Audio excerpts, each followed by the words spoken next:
ഇന്ന് ക്രിസ്തുവിനോടൊപ്പം വേദം വചന ധ്യാനവും പ്രാർത്ഥനയും ജൂൺ 23, 2025.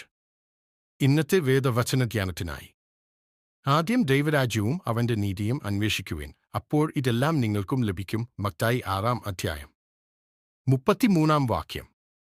രാത്രി കഴിയുമ്പോൾ, പകൽ ഉദിക്കുമ്പോൾ, കോഴി കൂവുമ്പോൾ ഇന്ന് ഇത്ര നേരത്തെയായത് എന്തുകൊണ്ടാണ്? ഇത്രയും ഭാരമുള്ള ഹൃദയത്തോടെ എനിക്ക് ഈ ദിവസത്തിലെ കാര്യങ്ങൾ എങ്ങനെ ചെയ്യാൻ കഴിയും എന്ന് നിങ്ങൾ എപ്പോഴെങ്കിലും ചിന്തിച്ചിട്ടുണ്ടോ? നിങ്ങളുടെ ഹൃദയഭാരത്താൽ നിങ്ങളുടെ ആത്മാവ് ഭാരപ്പെടുന്നതായി നിങ്ങൾക്ക് എപ്പോഴെങ്കിലും തോന്നിയിട്ടുണ്ടോ? ലോകത്തിന്റെ ഭാരങ്ങളാൽ ഭാരപ്പെട്ട ഒരു മനുഷ്യനോടുള്ള കർത്താവായ യേശുവിന്റെ ക്ഷണം നിങ്ങളുടെ ചുറ്റുമുള്ള പ്രകൃതിയെ നോക്കൂ എന്നാണ്. അതെ, ആകാശത്തിലെ പക്ഷികളെ നോക്കൂ.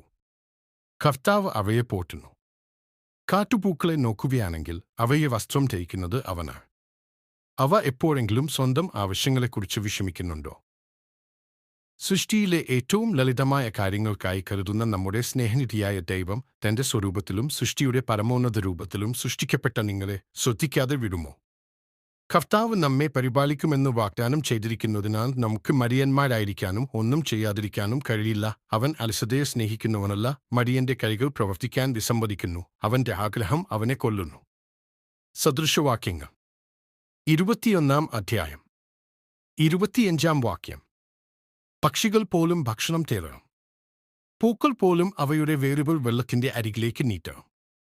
അതിനാൽ ദൈവം നമുക്ക് നൽകിയ കഴിവുകളും വിഭവങ്ങളും ഉപയോഗിച്ച് നമുക്ക് കഴിയുന്നത് ചെയ്യാൻ ശ്രമിക്കാം. അപ്പോൾ കർത്താവ് നമ്മുടെ കൈകളുടെ പ്രവൃത്തികളെ അനുഗ്രഹിക്കുകയും അവയെ അഭിവൃദ്ധിപ്പെടുത്തുകയും ചെയ്യും. പ്രിയപ്പെട്ട ദൈവമക്കളെ, ദിവസത്തെക്കുറിച്ച് വിഷമിച്ച് ചുറ്റിത്തിരിയുന്നത് നിങ്ങൾക്ക് ഒരു ഗുണവും ചെയ്യില്ല. നിങ്ങളുടെ ആവശ്യങ്ങൾ, നിങ്ങളുടെ ഭാരങ്ങൾ, നിങ്ങളുടെ ആശങ്കകൾ എന്നിവ പ്രാർത്ഥനയിലൂടെ കർത്താവിനോട് പറയുക. നിങ്ങൾക്ക് എന്ത് ചെയ്യാൻ കഴിയുമെന്ന് നിങ്ങൾ കണ്ടെത്തുന്നുണ്ടെങ്കിലും അത് നിങ്ങളുടെ എല്ലാ ശക്തിയോടെയും ചെയ്യുക. എല്ലായ്പ്പോഴും ദൈവത്തെയും അവന്റെ നീതിയെയും ഒന്നാമതെത്തിക്കുക. അപ്പോൾ അവൻ നിങ്ങളുടെ ആവശ്യങ്ങൾ നിറവേറ്റുകയും നിങ്ങളെ അനുഗ്രഹിക്കുകയും ചെയ്യും. പ്രാർത്ഥന. സ്നേഹത്തിന്റെ യേശുവേ, എന്റെ വിഷമങ്ങൾ മറ്റാരും അറിയുന്നില്ലെങ്കിലും നീ അവ അറിയുന്നു എന്നറിഞ്ഞുകൊണ്ട് ഞാൻ നിന്നെ സ്തുതിക്കുന്നു. അതിനാൽ എന്റെ എല്ലാ വിഷമങ്ങളും പോയി. നന്ദി. ആമേൻ. കർത്താവ് തന്നെ നിങ്ങളെ സ്വതന്ത്രരാക്കി അനുഗ്രഹിക്കട്ടെ.